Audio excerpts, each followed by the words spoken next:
రాష్ట్ర వ్యాప్తంగా పారదర్శకంగా జరిగే ప్రతి ప్రక్రియలో కూడా అందరినీ భాగస్వాములు చేయాలనే ఉద్దేశంతో ఈ రైస్ కార్డుల ప్రక్రియ ప్రారంభించడం జరిగింది. మీ అందరికీ తెలుసు, జాతీయ ఆహార భద్రతా చట్టం ప్రకారంగా కేంద్ర ప్రభుత్వం సహాయంతో ఈ కార్యక్రమాన్ని దిగ్విజయంగా రాష్ట్రంలో ముందు తీసుకెళ్తా ఉన్నాం.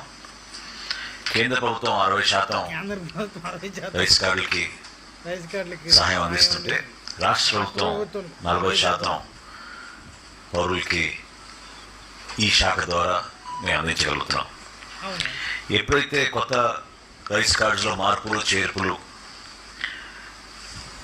చిరునామాలో చేర్పులు వీటికి అవకాశం కల్పించాము, పెద్ద ఎత్తున రాష్ట్ర వ్యాప్తంగా మాకు అప్లికేషన్స్ వచ్చినాయి. 16 లక్షల